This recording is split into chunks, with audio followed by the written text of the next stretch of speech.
Go.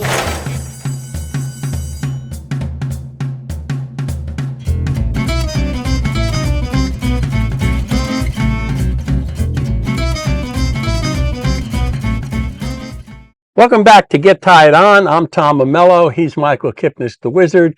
This is sponsored and brought to you by wizardracingsports.com.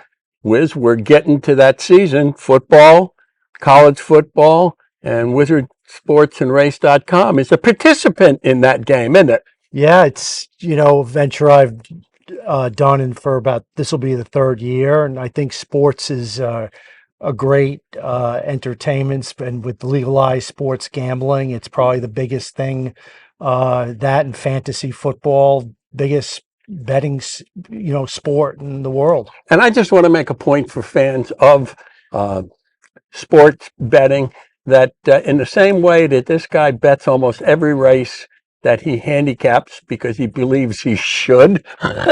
Well, he bets every pick he makes for football and sports betting. That's right. If I put out a sheet and I'm telling people who to bet and structuring these wagers, we're going to win together and lose together. There we go. That's what. Yes, occasionally we do both. Right. Go. So here we are.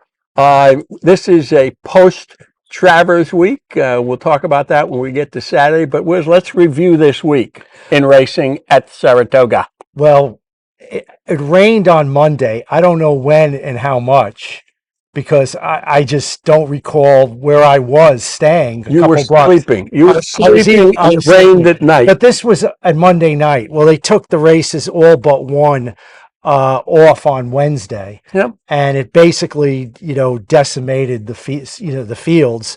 Race one was a 4-horse field. The shortest exacta.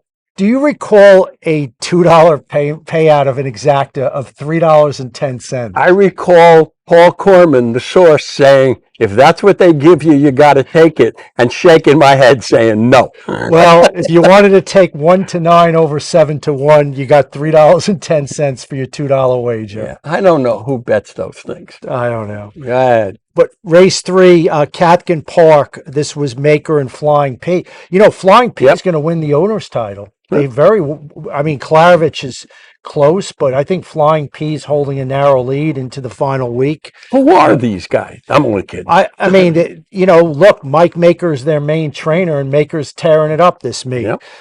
It was an easy win in the John's Call by that horse. The turf that day was really hard to handle. You either handled it or you didn't. Yep. There were so many clods being kicked up, and the best part was in the middle of the course, way out in the middle. Yeah. And this horse wired the field. Nobody can gain. There was spinning wheels on the turf course. Race 4, Accidental Hero, Maker and Flying P again. That was the second win. Race 6, Playful Lass, third Maker winner on the card. What a meet this guy has had, huh? Yeah. Well over 22%, 21%. And he runs a lot of horses, yes. Yeah. Race 9, Sweet Fantasy. That was another winner from Mark Cassie. Another trainer that is winning like 30% of his starters. He's had an outstanding meet. Yep. I guess if you appear on this show, it helps you have a good meet. Jen Paragallo got a winner, first winner ever at Saratoga. Yeah. Mark Cassie went on a tear. We caught him in the middle of the tear. Yeah. It's good omen. We good mojo. So we handicap these trainers better than we're handicapping all horses this week. Good mojo. Yep. Thursday, With the Angels, a New York bred, 11.5 length win. I'm going to tell you, Michael, the tell on that horse. Okay? Linda Rice has no stats with first-time starters. That horse cost $350,000, and part ownership was to John Oxley. Now, John Oxley usually gives horses to Wesley Ward. Right. Wesley Ward. And who's his trainer? I can't remember the name. John something. Oh, I'm so sorry. But I saw Oxley in there, 350,000. I says, I don't care. Lady This is, Tequila Stable, yeah, another yeah, one. There were a few owners on that one. yeah. And so, that was a live horse, and that might be the best race I've watched since Ways and Means debuted. 11 and a half length win in very fast time, stakes bound. The pace of that race that this horse set was solid too. Yeah. That was one of the impressive performances of Yep. the meet. Race 2 was the Ballston Spa, 4-horse field. Chad Brown had the first 3 finishers. And you know what's interesting about Chad Brown? Is that the Raging Sea race? No, No, that was wrong the one. first one. Okay. That was the wrong one. It's amazing how many times that Chad Brown wins with the longer price horse. I know nothing. No, I'm telling you, Yeah. he does in these races where he has multiple horses in a race. It's the longer price horse that actually wins the race. Yeah. You know, and he does it again in this race with Beaucachet, who Yeah. wires the field with That's Dettori. right. That's right. Race 5, another 3-horse field. Okay, it wasn't an off the turf race. A 3-horse field. There were 9 horses in the race. 6 scratched. 3 vet scratch and 3 NYRA vet scratches, meaning not just a NYRA vet, but and 3 private scratch. Three light scratches. Yeah. And then 3 vet scratches. Yeah. What the heck? The vet scratches, look, they're vet scratches. So they don't want to run horses that aren't sound. Yeah. But the other 3 were entered. And now you go from a 6-horse field to a 3-horse field. We've had this conversation. It's redundant, and until somebody's listening, but they got to grow ears to listen. Yeah, exactly. Let's move exactly. Race 7, Camera runs a huge race. If Dettori looked inside instead of worrying about only the horse outside, he may have not been taken down because he may not have impeded that horse who was inside. He could care less about what was inside of him, and he did impede that horse, and the stewards rightfully took Camera down, who ran a huge race. Yeah. But you know, when there's a takedown, it's 50-50. Some people on the right side, some people on the wrong side. The people who are on the wrong side will never see it the other way. Right. Never. Yep. Never. Race 8, another 5-horse field this time. 3 scratches in the race, right? And then Gulfport, who was odds on for Asmussen, is a vet scratch at the gate. Right. So you had 3 that just scratched out at the beginning after late scratches. Yeah.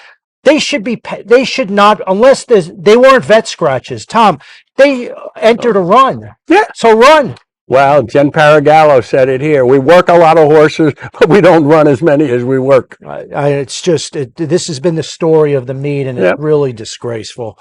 Dylan Davis wins 2 races on the card. He's been riding great this whole meet. Yep. He's been saving ground.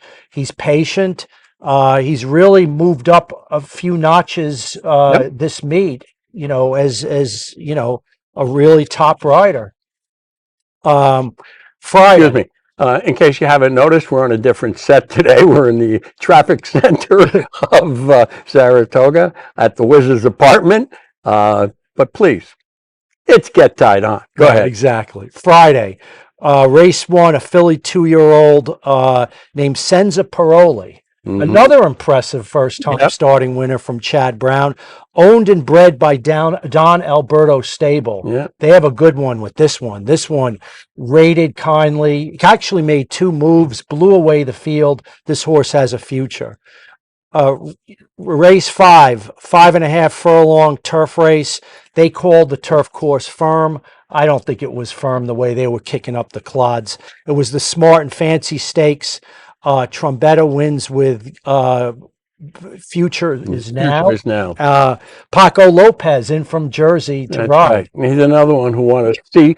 He spent more time looking behind him than he did looking where the wire is. He's an interesting rider. No, interesting isn't the right word. Race 7, Rare Act wins the first race of the meet for Anthony Dutrow. Yeah. and actually ran down my horse from DeVoe, who I Yeah, love. That was good. probably That's a my tough bet, beat. one of my bets of the meet.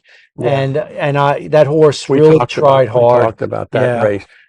Dutcher's been trying to get his, get a spot for his horses. He finally did, and he kept them ready. Yeah, second time starter on the turf. Race 10, the Personal Ensign. I think the complexion of that race changed when Randomize took a stumble right out of the gate. Actually went to her knees, Yeah. but it was a quick recovery. Once that happened, Idiomatic was on the engine. So Which was smart. right. I thought the way I had hoped the race would play out would Randomize would get the lead, and Idiomatic would come outside and stalk, and that the fractions would not be nearly as quick as they were. Once the duel ensued early on, Raging Sea was dead. And Idiomatic is a monster. She's like Zenyatta Yep. level, Yep. that big. Idiomatic spit that horse out, but had to run really hard right from the start. Yep. And that set up Raging Sea, who was sitting a great trip and ran Idiomatic down in the shadow of the wire. But Chad said that's how was the plan in an interview in DRF. He says, "This is what we're going to do. We're going to double team her," and that's what he did, even with the stumble. Yeah, I mean, I think even if Raging Sea had gotten the lead, I overestimated Raging Sea. You mean randomized? I mean randomized. Yeah. Raging Sea. How many Grade 1 wins for Pratt this meet? I'm not counting, but he's in a bunch. I mean, it's incredible. Yeah. And then another guy we have to talk about is Safi Joseph Jr. I don't want to talk about Safi Joseph Jr. because his horses have beat me too many times this meet, even when I pick them. Well, he wins race 11. Yeah. And what could you say? He's winning over 35%. Was that the one for?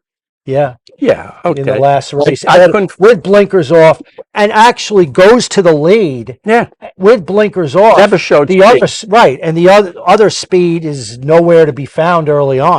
That horse had never been farther forward than 6th or 7th in whatever size field he was in, and so to project that this horse would get the lead, you had to be Svengali Houdini. Yeah, it's anyhow. Okay, Saturday, Travers Day. Started early and ended late. Started 11:20. Geopolitics finally caught a field that she could handle. I think it was the 7th furlong. And blinkers on, yeah. And a horrible field. Yeah. As it turned out, romped at 2-5. That started off the day. Yeah. Well, and I looked to beat that horse. I mean, maybe you didn't. But no, I didn't because he had the numbers, he had everything, and you got 2-5. I mean, I didn't bet him. Who was you going to bet? You can't bet. Race 2, Donegal Momentum. That was a pretty good turf debut. Yep. Had a rate outside. Good trip and wore down the pace setter late. It was a really good effort. Yep. Race 3, we've had some of these this meet. Lord Flintshire, 1 for 24, now 2 for 25. There you go. A win for Kerry Breon. And that's an earner. He's an earner. He's an earner, but I couldn't pick him on top. He's not my kind of horse. Nor did I. We knew he could. We know it. I mean, he's going to run. You think somebody's going to be better and beat him, and nobody did this day. Race 4, Arrow Smash, another winner for Phil Bauer. He's hitting 50% this meet. He's 6 for 12. Yeah. I mean, he figured out how to come up here with. He did it last year. He was really good. This year, he's just. He must be feeding them Wheaties. I mean, breakfast of champions. This horse was really good from the start. Took the lead and had plenty left late. Race 5, another Cassie winner.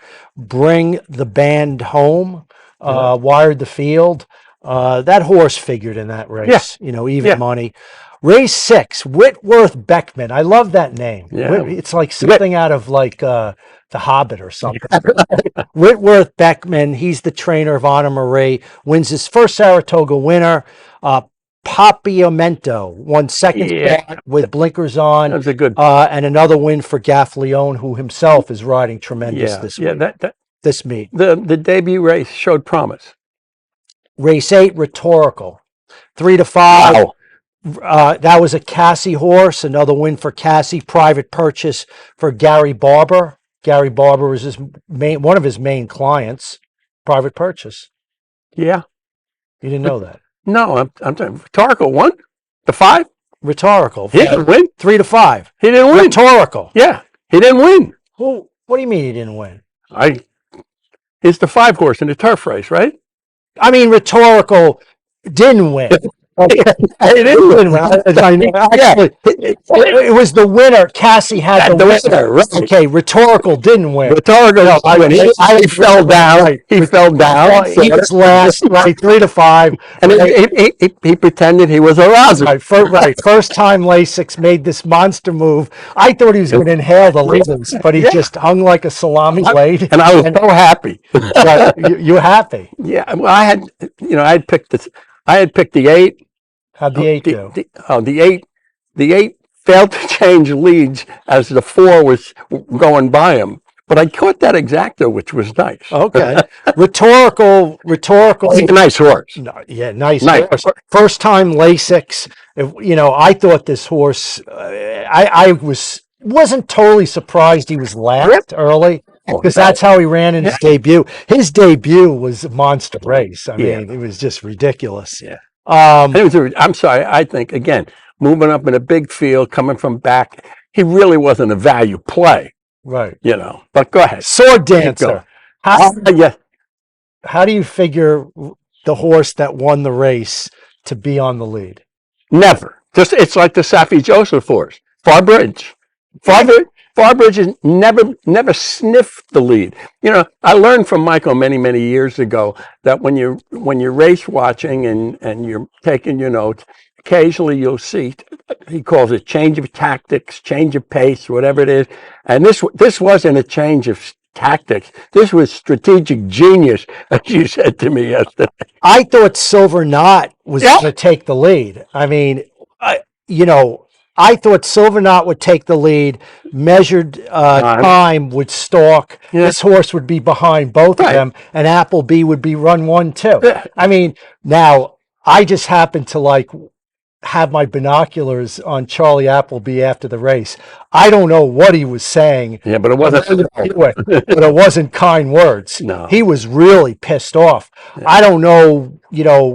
Silver Knot was the horse that should have been on the lead, right? Right. And I don't know I don't know what measured time was steadying back early on, and he was given a strange ride. It wasn't a confident ride by Buick. I don't. It was one of those rare rides. And he persistently loses lengths on the turns. Yeah, he's wide or drifting a little bit on the turns, which doesn't do him well in getting into full run. But no, this was near impossible. I had him on. I made him my 4th choice, but you can't use them. Whatever. Yeah, no. That was the third win for Rosario. Yeah. Rosario's had some day. When he's riding great, he's great. Well, he's a really great rider. Well, when you're in the Hall of Fame and it's your Hall of Fame year, right? You owe the public a Hall of Fame ride every time. He's an elite rider. Yeah. He's such a strong finisher. I love to watch him when he's on his game. The lead too. He's good ever anything. Race 10 Society, that horse looked like a winner on the turn. Yeah. I mean, he just spit out money's gold. He easily drew clear at the top of the stretch. Asmussen desperately needed that win. He had not had a very good meet. And he really needed Society to score, and he got the job done. Race 11 Mulligan was Milliken, whatever the Mulligan. No, impressive front running win. Another grade 1 for Pratt. Yeah. That race was never a doubt, really, from the 360. What really bothered me, I thought that was bit of a wide open race, and to have the favorite just jog was kind of disappointing. Yeah, he was clearly best. Race 12, the Allen Jerkins. Another tough race. My best bet of the day, pick of the day, was Prince of Monaco. Mm-hmm. Tough beat. I picked domestic product. Okay. Really? Okay, well, you beat me on the wire, buddy. Hey, I don't get to do that too No, often. you beat me on the wire. Another grade one win. A yeah. great pick, too, on the cutback. That horse had been going a distance of ground. It was a good pace setup. Yeah. But No. Pratt had the horse in perfect position, and it was a superb ride by him. Yeah. You Prince of got Monaco Yep. moved a little earlier, Yeah. and he got beat on the wire. Yep. And that's The winning race. What are you gonna know do? both of them ran great. The Travers. The Travers. Yes. Well, I said to Michael before we came on air that the one good opinion I've had this year in the Triple Crown was I was convinced that Sierra Leone would not win the Kentucky Derby because of his crookedness and the 10 furlong. And I failed to believe my opinion for the next 3 times he ran. I picked him yesterday primarily because I really thought Dornoch was at the end, and fierceness was fierceness. Either he was going to run and win or he was not going to run and win. And that's a 50-50 proposal. I guess I thought the filly was going to run.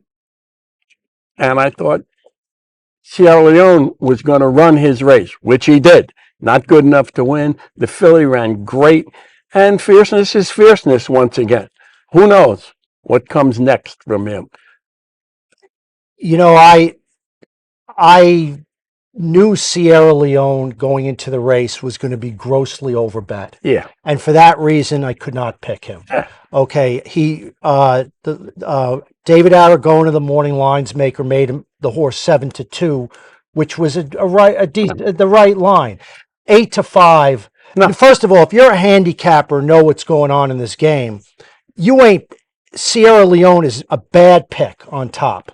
Okay, because the horse is. If you're getting 7-2 or 4-1, it's a good pick, decent.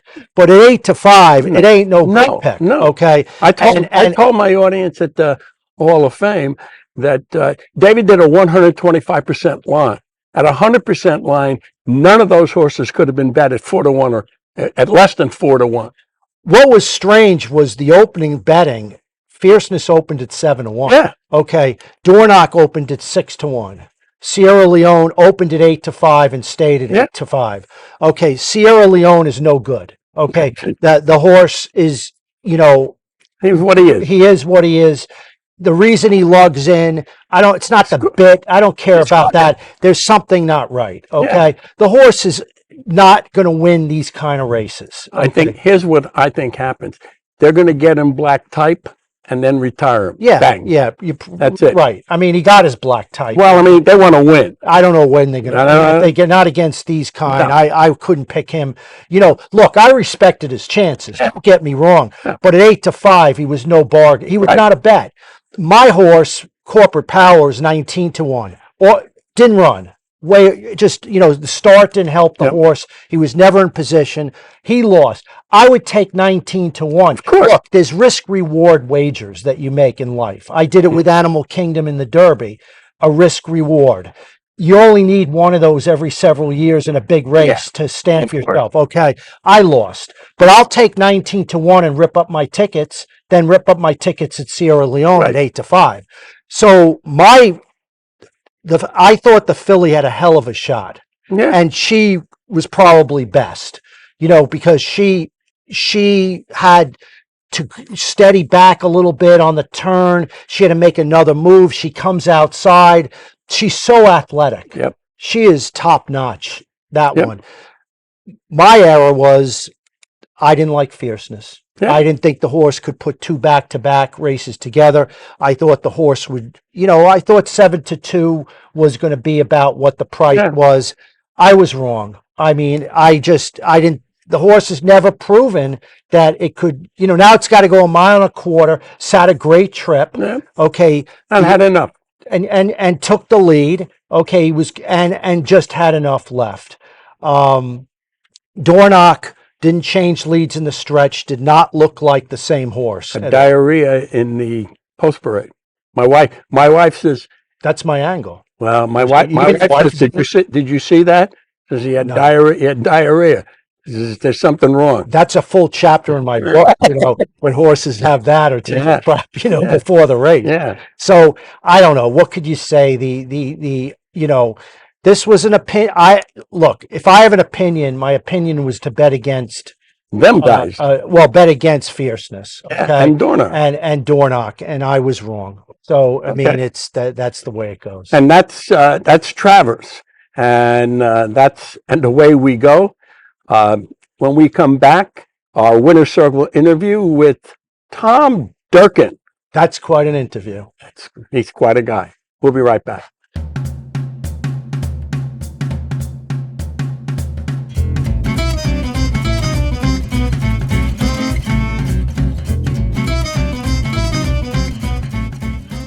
Welcome back to the interview section of our show, and I have with me a special guest, Anthony Cantori. Yeah. Anthony Cantori. I am not Anthony Cantori, by the way. You have a special guest, Anthony Cantori. It's Tom Durkin, but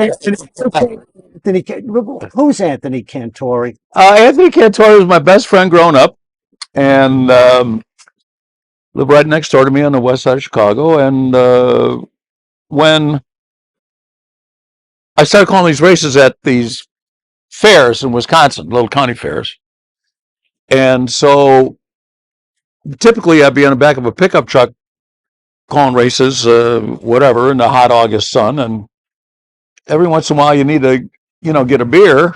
So instead of having Anthony come up, I would say we had a code, and I would say, Anthony Cantori, call your office, as if someone had asked me to make a page, and that was his cue to go get a beer and bring it up to the truck so I could drink it. So eventually, when I got to the real races, instead of saying testing 1, 2, 3 every day at 10 minutes to 12, I would say, Anthony Cantori, call your office, and whatever. And that was just a test for the microphone. But people started thinking, as people will think the worst of everything. So Anthony Cantori, I was very coy about it. I wouldn't tell anybody who Anthony Cantori was or what it meant or why I paged him every day at 10 minutes to 12. And I was simply testing the microphone. And people thought, okay, he's a bagman for the mafia.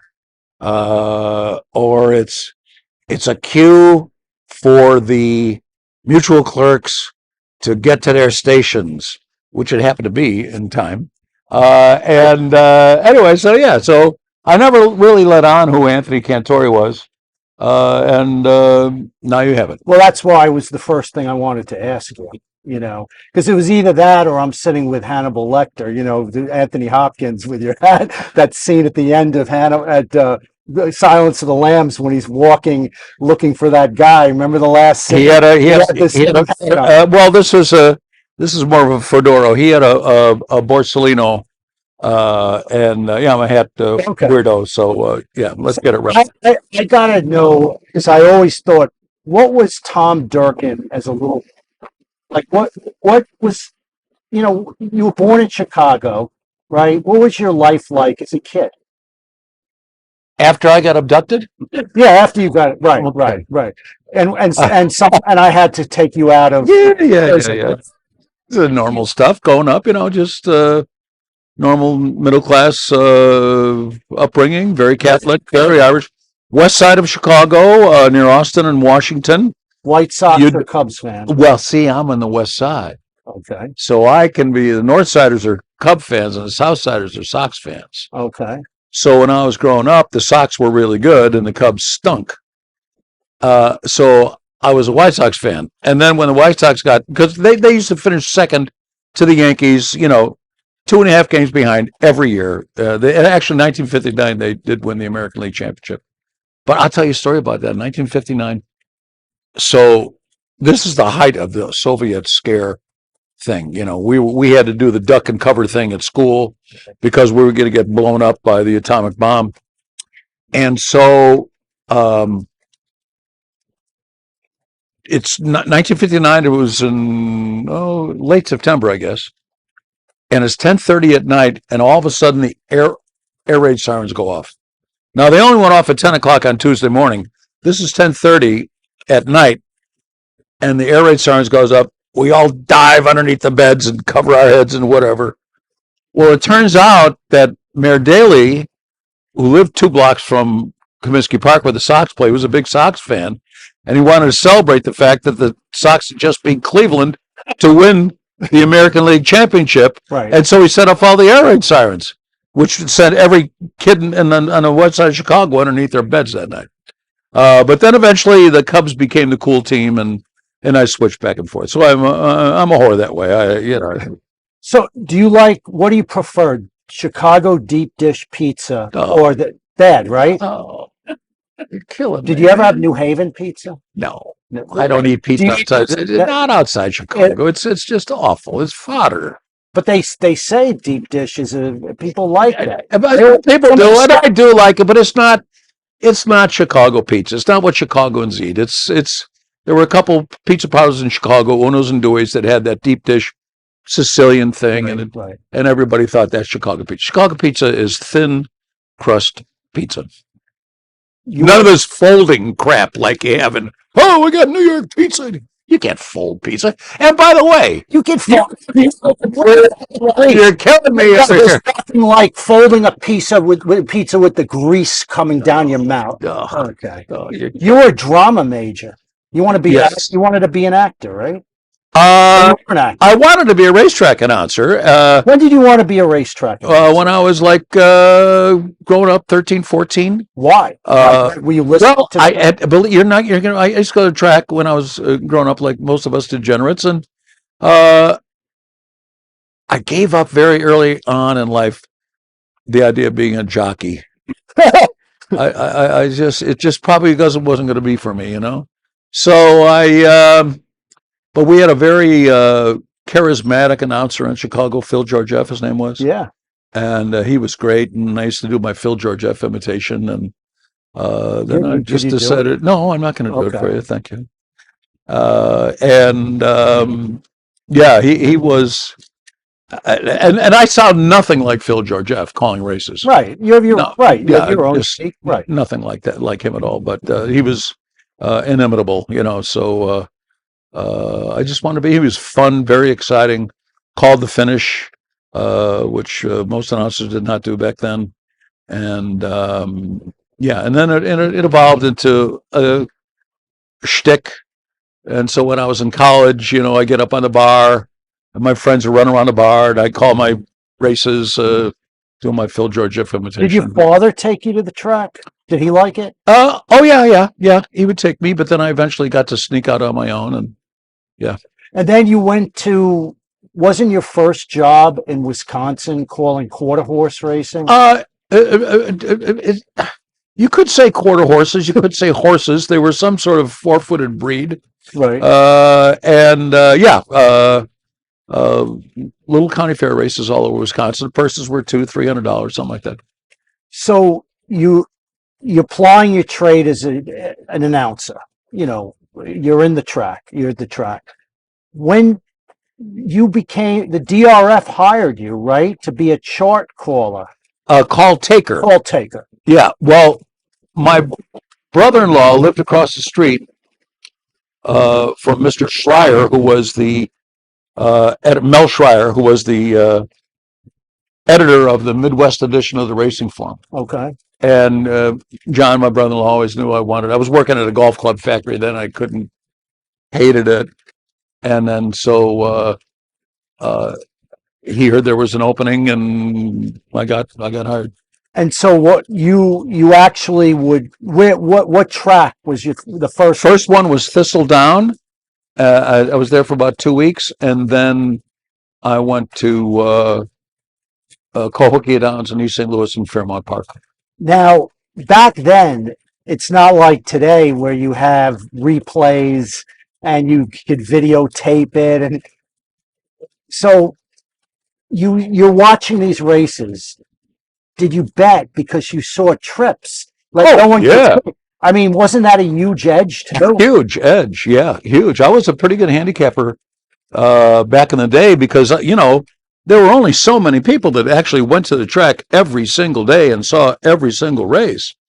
And so, yeah, I did. I was originally a trip handicapper, and then I was a public handicapper for the St. Louis Post-Dispatch and the Tampa Bay Tribune. I went by the nom de plume of Dirk Thomas. Okay. Is that a name? Is that a friend of yours, or you made it up? It's like Tom Durkin. Figured out. You can figure it out, Michael. Yeah, You get it. okay, Tom Durkin. Dirk Thomas. Okay. So now you're an announcer handicapper, better, right? Not a big better, but yeah. Right, better. I mean, it doesn't matter. You bet 2, 10, 50, you're better. You like the action. Okay. So how many years did you work for the racing firm? 2. 2 years. And then I heard about a job opening up in Tampa. It was then called Florida Downs. I submitted an audio tape and got the job. Is that Tampa Bay Downs now? It's Is not that Tampa Bay Downs now, It's yeah. the same. Okay. Mhm. And you were an announcer there. Before it was Tampa Bay Downs, it was Florida Downs. Before that, it was called Sunshine Park. So so now you're settling into the role of an announcer, learning your craft, right? I mean, that's what you're doing. That's your full-time job. Mhm. And Well, I had a bunch of other jobs. When you work at the small tracks, the gyps, as we call them, as in gypsy, because we'd move every 3 months. You had to have a bunch of different jobs. When I worked at Balmoral, I was the track announcer. I was the morning line maker. I was the director of publicity. I was the director of advertising and the bartender in the beer garden after the races. And the announcer. it's all in one day. Yeah. So but you moved from track to, you must have called races at a ton of tracks, right? I mean, before before you actually became the announcer at NYRA track, because you were the NYRA announcer for 24 years. Mhm. But prior to that, you must have been at many tracks. Yeah. I mean, Did you do Okay. Hialeah? yes, I did I Hialeah. miss Hialeah. Oh, the world's greatest racetrack, no question about it. We talk about this at lunch today, yeah. World's My greatest favorite, racetrack. my No my question about favorite it. track. There's nobody's even a close second to Hialeah. And yeah, so I worked at Florida Downs, Miles Park in Louisville, Kentucky, calling a quarter horse meet, Quad City Downs in East Moline, Illinois, Balmoral Park, Cahokia Downs, many races in Wisconsin. I called at Hialeah, Gulfstream, and then New York, I guess. Yeah. I always wanted to ask you, what is your process for calling a race? Like, how do you prepare for it? You know, because it's got to be somewhat stressful, because you want to, and you also have your own style. Oh, you mean like when you call a wrong horse and the guy meets you in the parking lot is going to hit you over the head with a Exactly. That kind of stress. Yeah, there's that. I mean, that is going to happen, but it didn't really happen a lot. I mean, I only got beat up 2 or 3 times. It really wasn't much. but what is your how do you prepare to call a race? Like, what did you do? Well, I mean, the most important thing is learning to memorize the colors of the silks and associate them with the jockey's name. I mean, that's, that's the real skill. That's why, you have to learn how to do that. And that takes a while. But, after you get that down, it's not the hard part. But I would plot out the races, who was going to be a front runner. I had a chart that I would make for most races, not every race. It was A, B, C, C plus, M, and T. So on the left side of the page were A were front runners, B were very close pace pressers, C were close pace pressers, C plus, C was close to the pace, M was middle of the pack, and T was trailers. So I do the splits, ciphering about how fast I thought each race would go at different points for particular horses. And if there were a lot of horses on the left side of the page, well, I was had to pay attention to the horses that were coming from behind on the right side of the page, and vice versa. And then I would highlight the horses that are the favorites, and go from there. Each race is like a little drama. There's a beginning, a middle, and an end, and there are characters in that drama. Those are the horses, and their lines are the past performance lines. That's what's going to carry them through the play. And sometimes, races are dramatic because if favorites win every time, there's no drama involved. Right. So that's what makes them dramatic. You really don't know the ending of the play. The enemy of drama is a surety, of that something's going to happen. Well, that's not going to make it dramatic. So, I'm a professional handicapper. That's what people say, but right. But my sheets are littered on the street especially on Sunday, as I was telling Tom. Okay. But so I pride myself on race watching. That's my expertise. Okay. But when I'm watching a race, obviously I watch it when I'm at the track. I love watching it out of my binoculars, but it's so, to me, first of all, I have really good binoculars, and it's still hard for me to pick out, especially at Saratoga, they have those trees, right? Now, if you're calling a race and like they're going through these trees, there's a rhythm to the actual watching of the race. So my rhythm is broken for a few seconds, and then I have to get back on, like I put on the brakes and then I got to start up again. That's really hard for me to be able to get the fluidity and the flow of the race. How do you I find that the hardest thing is when they're on the backstretch, horses are making their moves, there's horses in traffic. But you're a race watcher as good as it gets. Do you have that problem sometimes? Well, now I do. I mean, I used to keep after the track superintendent people that were in charge of, cutting the bushes. The bushes, they've just let them grow. They've just let them grow since I was gone. And there are huge gaps where you can't see the horses anymore. And then the trees, they should be cut so you can see under the leaves. They don't do that anymore. Why, I don't know, because it's so damn obvious that you can't see the damn horses because of the height of the bushes and the depth of the foliage on the trees. I don't understand it. I just don't get it. Yeah, I mean, I have issues every race that I look when it's really hard. To me, it's very obvious. Yeah. So, but I don't work there anymore. So, but I used to be a real pain in the ass about doing that. You worked 24 years calling races at the NYRA track. Has there been an announcer that you know of that has been at one circuit that long? I mean, like, you have California. First of all, the circuits they're fragmented now. They don't, but that's like a long time. It's a long time. Yeah. But gosh, Trevor's been at Del Mar. Oh God, longer than as long as. Takes from what I understand, he takes the year off, and then and he's fresh. So, yeah. No, there have been people that have worked longer than Richard Grunder at Tampa was there 30 some years. Right.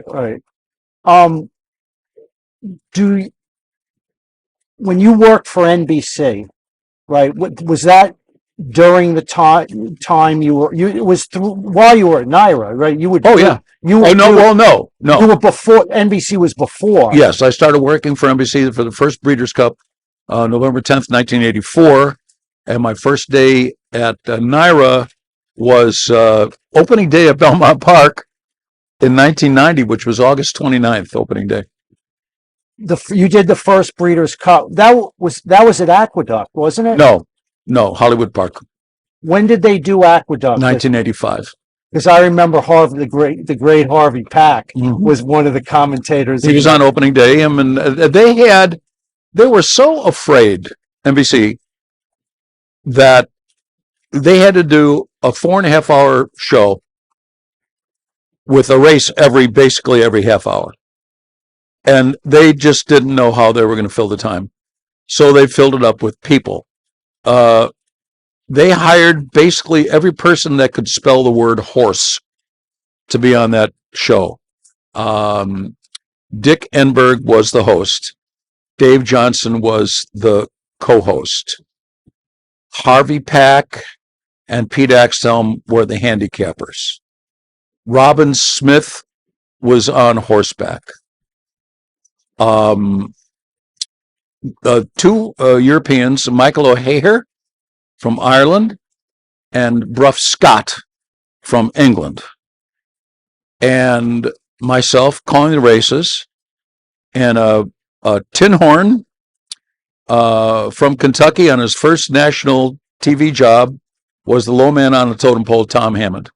I want to ask you, if you put that cast of characters in a time capsule and you brought them to Fox now, right, to do a Fox all-day telecast, right? Mm-hmm.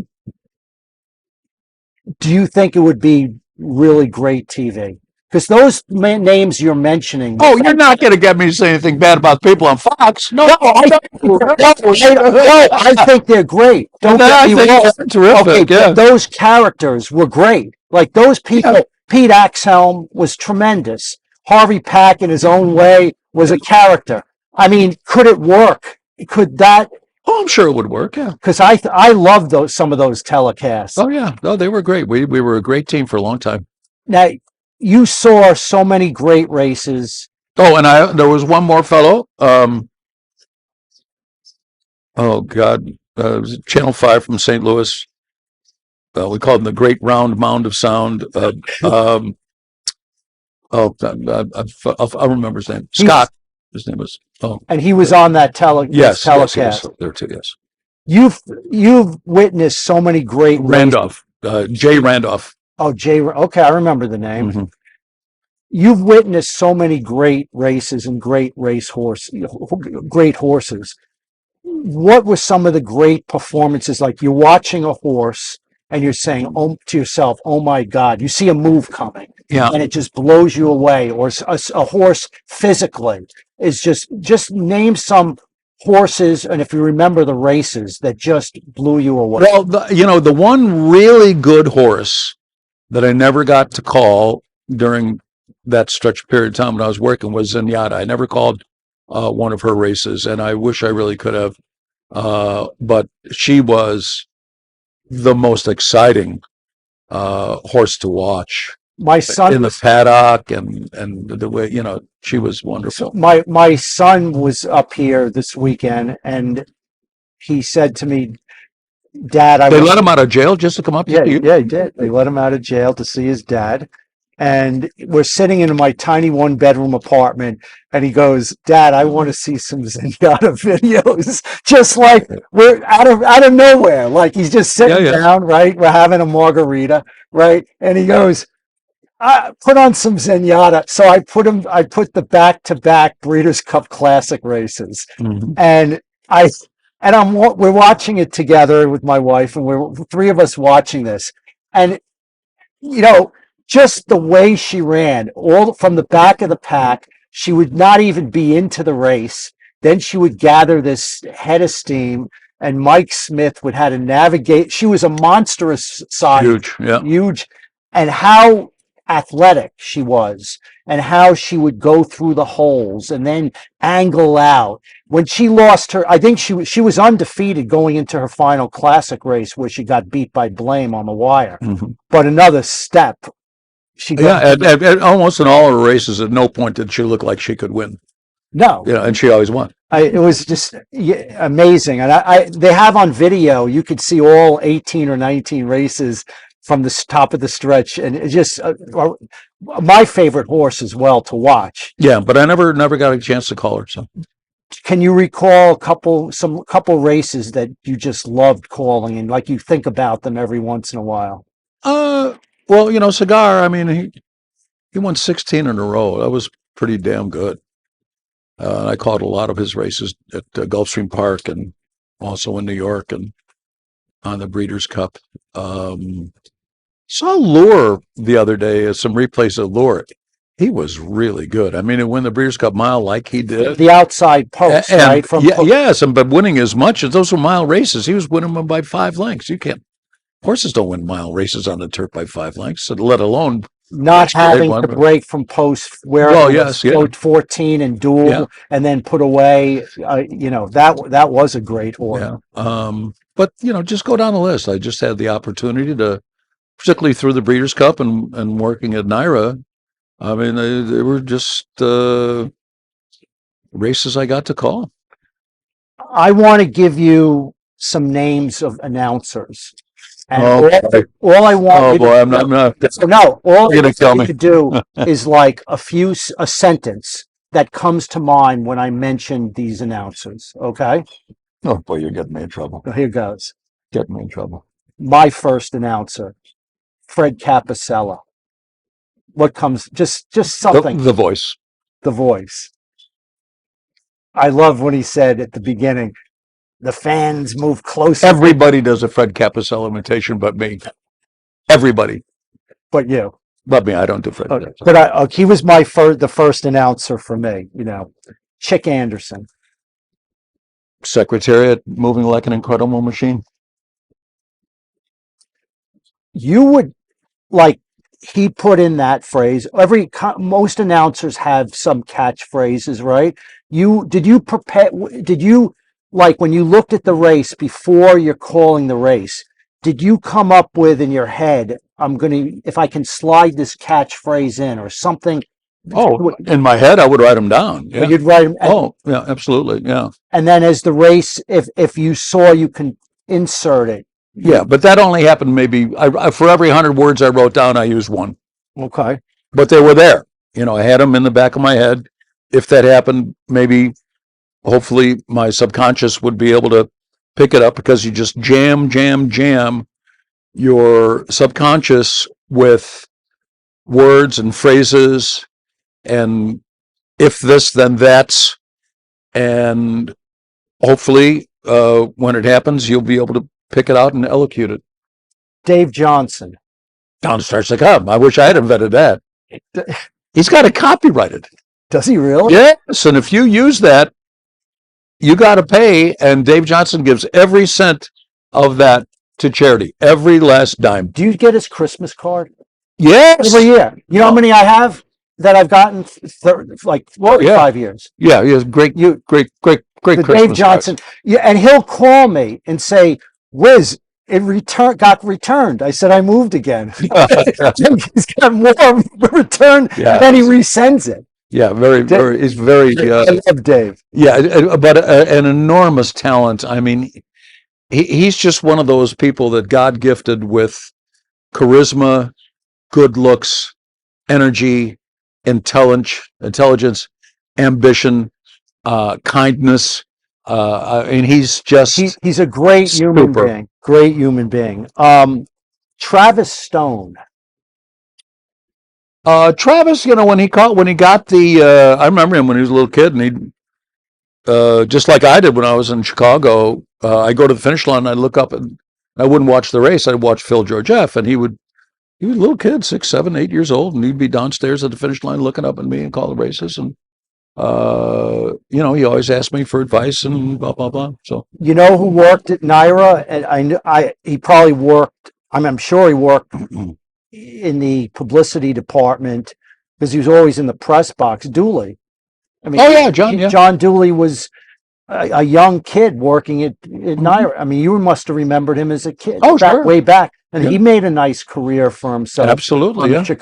the Chicago circuit, right? Chicago Fairgrounds. and the fairgrounds, Fairground. and now at Indiana, yeah.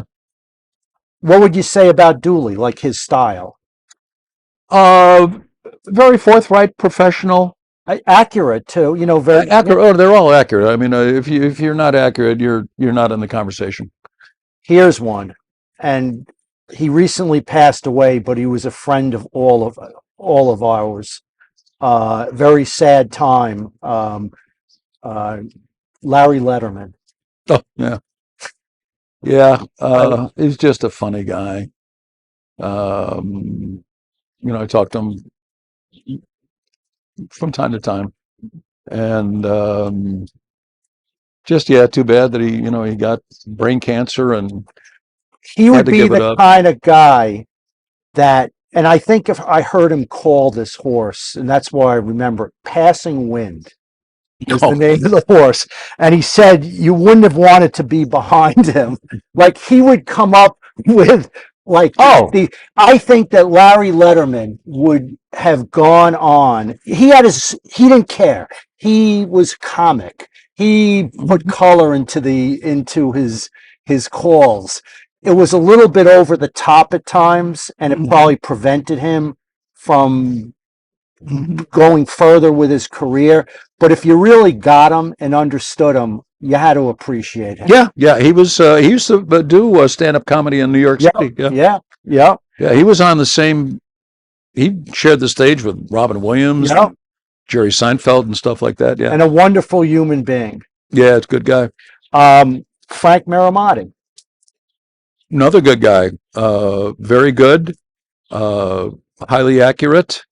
Not over the top. Big fan of the game. Very good. I like I've grown to really appreciate his calling because he knows how to mix in color and and a pizzazz to it. He knows, and he does use. He pulls out of his hat at the right time those catchphrases, those phrases that he. I really do like him. The last one, Larry Colmus. Yeah, Larry was. He was here for 5 years. Larry, I think, has just grown into that Breeders' Cup Triple Crown job magnificently. Does a terrific job and has a great following, and he'll be around for a while. I'm sure you've been a mentor, like in your own way. These announcers, or some that we've mentioned, took a little bit of your, even though they may not have asked, maybe they asked you questions on how to do it better, help them, but you have must have had a great influence on a lot of these guys, in your own way. I just, because to me, like, when I think, you're the first person that I think of when I think of a great announcer. I mean, Well, I'm very glad, and I'm also glad to have you on my payroll as a publicity agent. So it didn't cost you that much. Yeah, no, 10% a month. Don't just my problem. bankroll is diminished. I'll take anything at this point. I was with my friend yesterday at the sales, and I said I was having Tom Durkin on the show, and he said, "Tell Tom this. I named my daughter Pinky Pezwanski." So that was her nickname. Oh, God. Thank goodness it was her nickname. Pinky Pezwanski. And so I asked him the origin of Pinky, because you remember Pinky. He's a bloodstock agent. The reason he named his daughter the nickname Pinky Pezwanski is because of buying a horse for Caesar Kimmel. He bought Flat Fleet Feet and Pinky Pezwanski for Kimmel and the owner. So he was telling me the origin of that name. It was a cartoon character. Yeah. And then he said that it was the nickname of Citation's exercise rider who was gay. And they had to come up with a name. They called him Pinky Pezwanski. I never dug that far deep into it. But you've called some very unusual names. Yeah, over the years. Do you give me a few that you remember? Yaka Hika Mikadola? Wait. Yeah. Yaka Hika Mikadola. Okay. Yeah. Of course, Arg. Right. That's where you just spread it out. Yeah. Right. And which I came to know that there's actually September 19th every year is annual Talk Like a Pirate Day. Okay. Who knew? Did you ever call do re mi fa sol la Yes, ti do? yes, I did that, and so I sung it, and then the owners, I did it once or twice, and that was it. You don't want to play the thing, and then so the owners named a horse. They started naming horses after songs, and they named a horse Volare, Volare, oh, well. And so they wanted me to sing, Volare. I don't think so, and they were disappointed. Like, wow, you don't say you say do re mi fa sol la ti do. I got another one for Yeah. you. Bodacious tatas. Bodacious tatas, bodacious tatas. I might have These are Kimmel. Yes, of course, and who always tried to trip me up, but he had. I might have the mares in wrong order, but bodacious tatas was a daughter of titular feast, who was a daughter of colder than a witch's. And they came up with that breeding came up with bodacious tatas. Yeah, those were the dams. Yeah. Okay. What is you came back for one stint at the Belmont? By the way, do you have a censor on this show at all? Or? I do. Mm. So 10 years you've been, out of the game except for that excursion to the Belmont doing that. What is Tom Durkin doing now? What I know you love golf. You play 18 holes on a Monday, right? Yeah. But you're traveling? I haven't. I used to go to Italy, spend my winters in Italy. I was there last Christmas. I love it over there. But now my next little adventure is going to be teaching public speaking here at Spa Catholic High School, starting in first week in September. Public speak. So what's the course outline for that? Like, well, the main thing in public speaking is to get over the fear of public speaking, and I've got all sorts of ways to get the kids not to be fearful of getting up in front of a crowd to speak. And there's a lot of Greek stuff going on in there about rhetoric. Rhetoric is the art or science, if you will, of trying to convince somebody to your point of view through speech. And there's all sorts of tricks that the ancient Greeks had. So we'll work on that. How to construct a speech. How to different ways of making emphasis. Different ways for tone, tempo, volume. All these things that try to make speech interesting sounding instead of mundane. what an exciting! That's such an exciting new. I'm venture for you. psyched up. I mean that is like knowing a little that I know about you, hearing your story. This seems like we're all at the eighth pole of our lives, and the I'm about 40 yards out right now. So. But this is a great kind of final all-in gig. Are you an undertaker by some? It sounds like I'm going right to the grave here. Well, I mean, where are you going to make it through the day? Are you, but it's 1 foot in the grave. You're about to die, and this is one last gasp of. I know you love wine. Yes, that's how many glasses have you? Anything today? Today, well, I had lunch, so that means I'll have some wine. Yeah. You like wine, right? Yes. What's your favorite wine? Where do you go when you go to a restaurant? I usually order Tuscan wine. I like red wine, white wine during the summer, sort of, and then I don't like California wine. There's nothing about California wine I enjoy drinking, but old world wine mostly. You own standardbreds, don't you? I do, yes. Tell me, well, I can understand why you don't want to own a thoroughbred. That's probably obvious. It's kind of hard to make money doing it. Right. I know. I've taken it on the chin myself. I know. Standardbreds you can run every week, every 2 weeks. Oh yeah, we have me and my buddy Joe and our partners, Joe Spadaro. New York breeder, right? New York. Yes, he was in charge of the breeding fund for a long time, and So we have a horse that races here at Saratoga called Courageous Modelo. He won last Thursday night at 16-1. Thank you very much. Okay. He races. You were in the winter. Of course, yes. Yep. He races 3 weeks a month. He runs for 3 weeks, then we give him off a week, and then he comes back. So he's paying his own way nicely.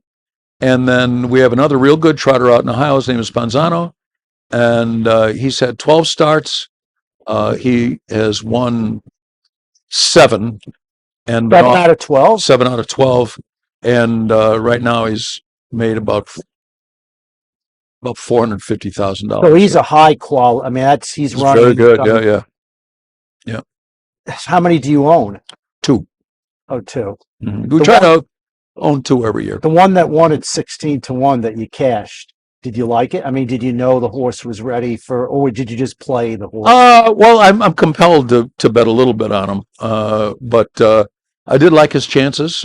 Yeah, so he got me even for the meet.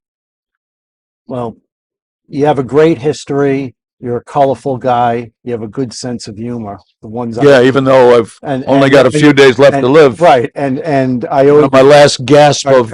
And I owe you some shekels for for abusing you on the show. But I really appreciate you coming on. You're just, you're a hero to many, an icon, and I really think this new venture, you're going to love it. I mean, it sounds right up your alley. Yeah, I'm looking forward to it. That's yeah. Anthony Cantori, thank you so much. All right, God bless you. Coming on the show. All right, Michael.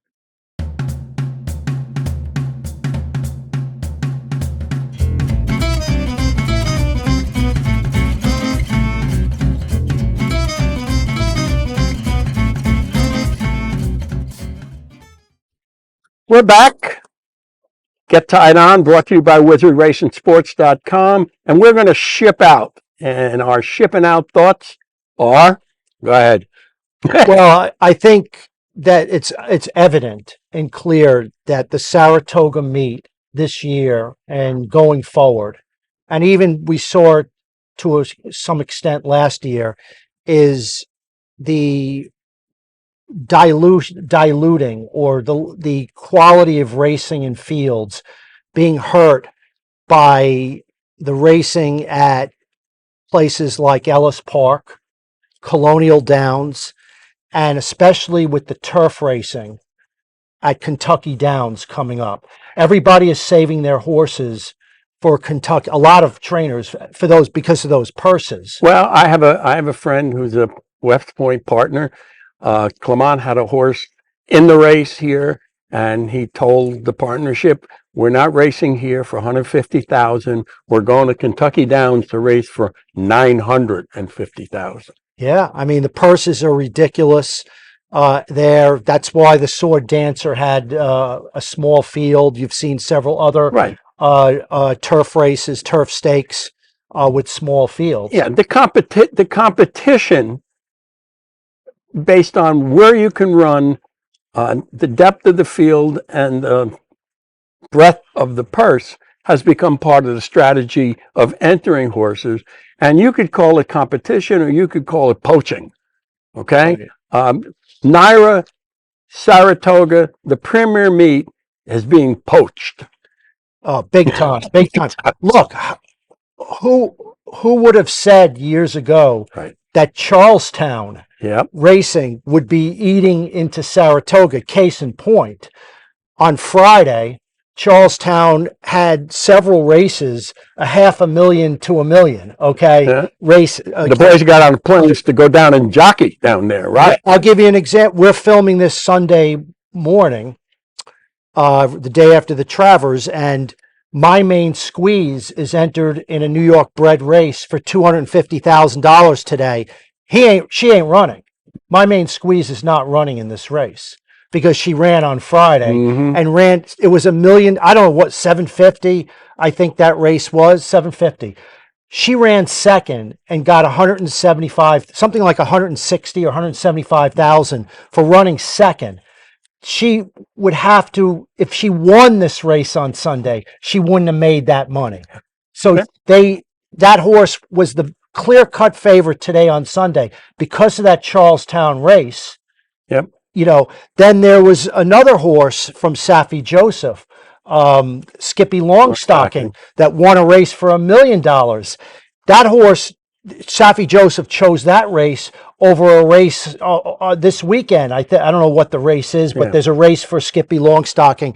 So even Charlestown is biting in. Well, Charleston. That's the reality. And Breeders' Cup, there's a different path to the Breeders' Cup, and so Saratoga's the premier summer meet is no longer, to some extent, it's still great racing, but it's certainly not like yesteryear, No, it's not. Yeah. End of story. And that's I think a point to end on as we come into the post-Travers week, which is a casual week here, ending with Labor Day, as the NYRA prepares to go back to Belmont at Aqueduct. I really wonder what that meet's going to be like with Churchill and Keeneland, and I mean, it's you're going to once again see winter type racing, small fields, stakes races with small fields. You know what's happening, Michael? You boil everything out of it, it's becoming a Saturday game, a 1 day a weekend game where almost all the good races all around the country are on the card, and the weekday game, the couple of days leading up to the weekend are mundane and tiresome. I called you or I texted you and said I've never saw a Friday, a pre-Friday Travers, the Friday before Travers, as empty as it was. Regardless of what they claim. I don't care what they claim. I've walked the pavement of Saratoga for 50 years. I have never seen a crowd like that. Even Travers Day, up to about the 6th or 7th race, it was not your typical Travers Day. It's a younger crowd. It's they're having fun, but I think what's happened is, the concession stands, except for the bars, were slow because they charge so much money for food and for drinks. And it's there's a point where it's people rather stay home. I gotta go. Rather stay home and enjoy the comforts of their house and bed. Yeah. Well, the good thing, Saratoga is embedded in the community. It's part of the culture. I don't think it'll ever be, old. It'll be around long after we are, for sure. But it ain't the same. No. And I'm not so sure how much I'm in love with the evolution. Yeah, no, I have to say that I'm not. And you can talk back to Michael and I say, well, you're old. Yes, I'm old. And it's not so much that I want to go backwards.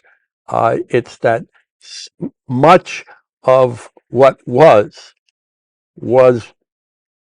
the culture of a place that deserves to stay more the same than different in the future. In my opinion. I agree. Okay.